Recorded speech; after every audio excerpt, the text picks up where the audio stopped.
Já estamos de volta aqui pela TV Novo Tempo e agora a gente entra num assunto que tem tirado o sono de muita gente, viu? Nos últimos dias, uma notícia tem preocupado os brasileiros, principalmente quem está devendo. Já pensou ter sua CNH apreendida por conta de inadimplência? Pois é, isso pode acontecer, viu, gente? Isso porque uma decisão recente do Supremo Tribunal Federal considerou constitucional a apreensão de CNH e também do passaporte das pessoas que têm dívidas.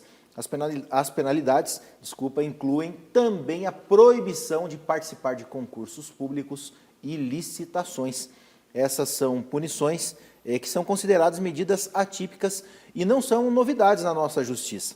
E para esclarecer esse assunto e para nós entendermos melhor, a gente convidou aqui um especialista, o doutor Leandro da Silva Carneiro, advogado e presidente da Comissão de Direito Constitucional da OAB aqui de Pinda. Doutor, obrigado pela presença aqui e é um assunto que tem tirado o sono de muita gente aqui, viu?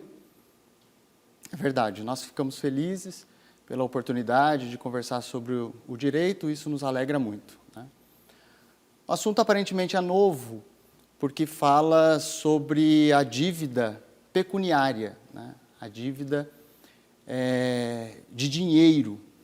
Mas, para o direito, essas medidas atípicas que o Poder Judiciário pode adotar, elas não são novas, né? Eram mais aplicadas antes para outras dívidas, a exemplo das obrigações de fazer, de não fazer, de entregar a coisa. E o novo Código de Processo Civil, ele trouxe também para as dívidas pecuniárias. A gente trazendo aqui, né, a gente estava batendo um papo aqui em off antes de começar, a pessoa tinha uma dívida com o banco. Por algum motivo ela não pagou. O banco entrava com uma ação contra ela. O banco podia ir na casa dela, vou penhorar, o cara não tem o que pagar, eu vou penhorar essa poltrona.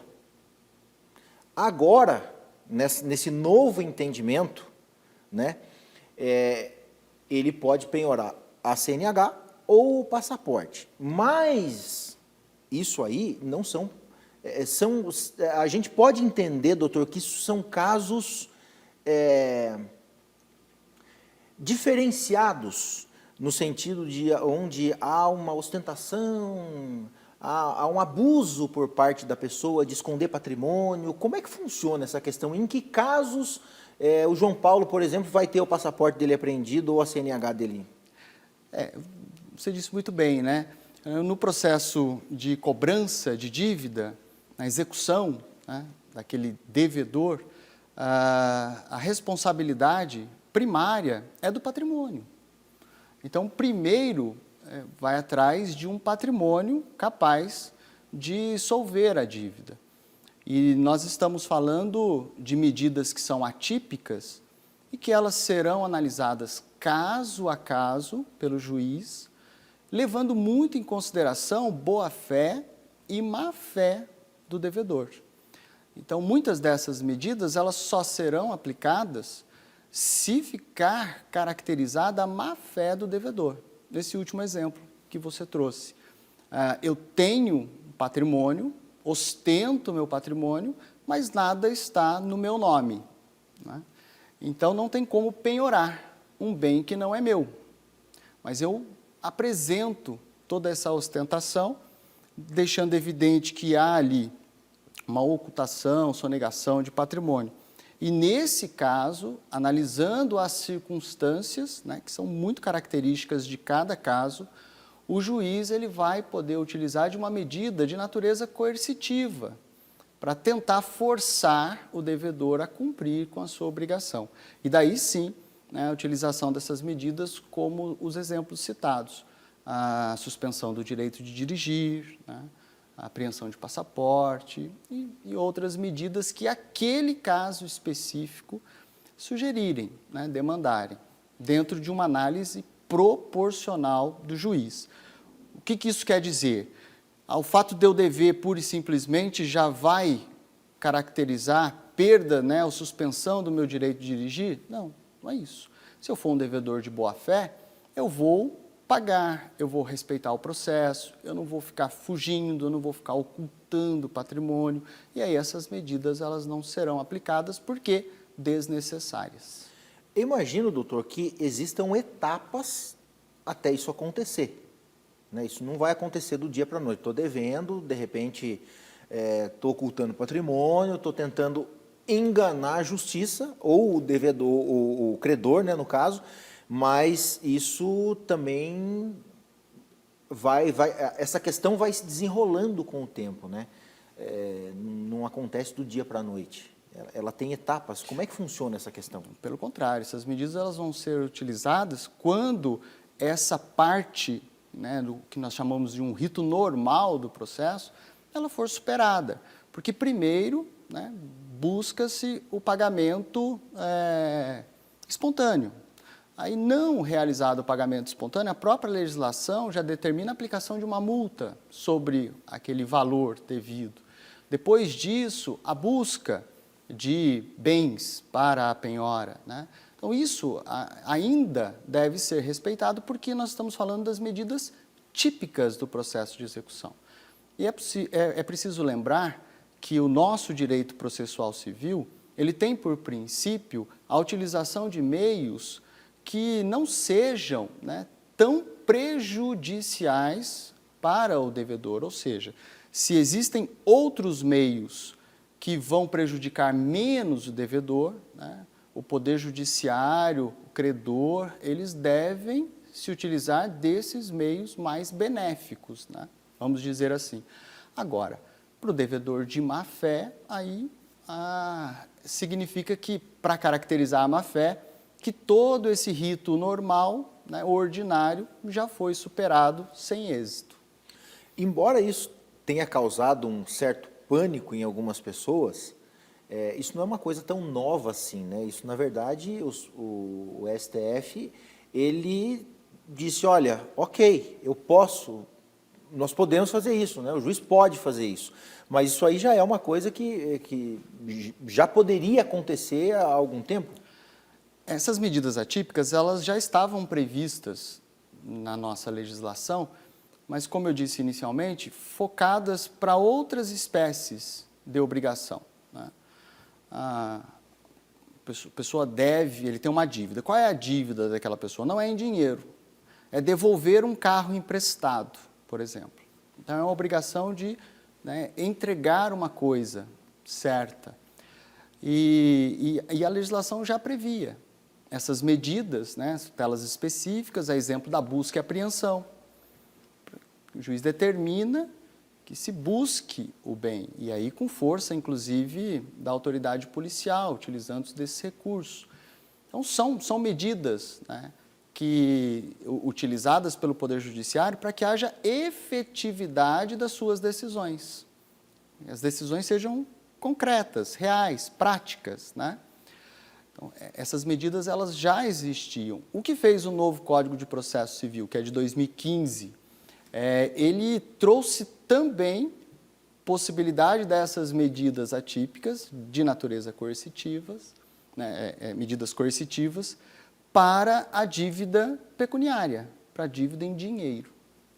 E isso foi questionado no Supremo Tribunal Federal, porque houve uma decisão e o juiz utilizou de uma medida dessa natureza, a exemplo da suspensão da CNH, da apreensão de passaporte, e se questionou no Supremo Tribunal Federal, através de uma ação direta de inconstitucionalidade, se esse dispositivo do Código de Processo Civil, novo, portanto, né, feria a Constituição ou não, no que diz respeito aos nossos direitos fundamentais, as nossas liberdades, enfim. E o Supremo Tribunal Federal entendeu que, de maneira abstrata, as medidas não ferem a Constituição. É preciso que haja um valor concreto, caso a caso, circunstância a circunstância daquela determinada demanda judicial. Então, se o juiz utilizar de uma tutela atípica de maneira desproporcional, que cause um prejuízo efetivo, né, que a gente chama aí de abuso de direito, aí o devedor ele vai se utilizar dos recursos para rever aquela decisão. Mas o Supremo Tribunal Federal entendeu que abstratamente não há inconstitucionalidade, ou seja, essas medidas elas são possíveis analisando caso a caso. Nesse caso, então,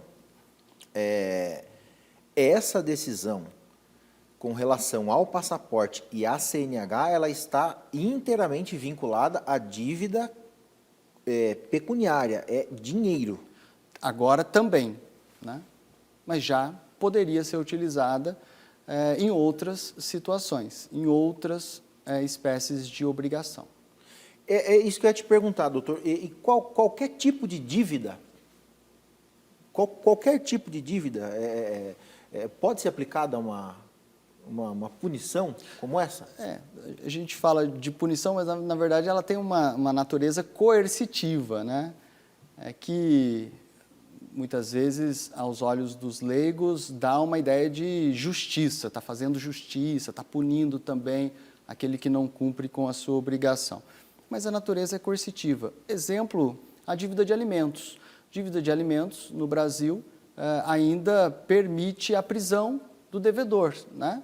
Essa prisão ela não é punitiva, ela é um meio coercitivo, ou seja, para forçar o devedor a pagar. A cumprir a obrigação dele, a cumprir a obrigação, né?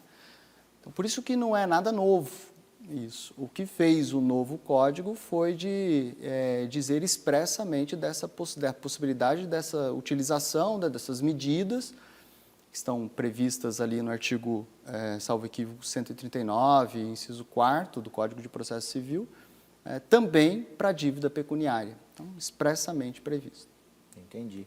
Doutor, dívidas em que existia um processo, mas que esse processo foi extinto, elas podem ser aplicadas numa situação como essa? Depende do motivo da extinção. Por que o processo foi extinto? Isso não pode ser ressuscitado novamente? Dependendo da situação, né? Às vezes o processo é extinto por falta de iniciativa, por falta de movimentação do próprio credor. Não se movimenta, o juiz extingue o processo. Nesse Entendi. caso é possível, né? Mas aí vai depender de quem, do credor. Do credor, Exatamente, do credor. E as causas de extinção do processo, elas precisam ser analisadas também, caso a caso, porque tem vários motivos para se extinguir. Um deles é a prescrição, o outro é o pagamento, né, direto ou indireto, e daí nesses casos dificilmente irá ser ressuscitado o processo. Entendi. Tá? Doutor, eu queria te agradecer, já queria lhe convidar para uma próxima oportunidade aí, eu sei que seu tempo é curto, mas para a gente continuar, a gente tinha tanta coisa aqui para continuar falando sobre esse assunto, embora não é algo novo para o meio jurídico, mas acabou assustando muita gente aí. Eu queria te agradecer por esmiuçar essa situação aí, clarear esse assunto para a gente. Eu que agradeço pela oportunidade e estamos à disposição.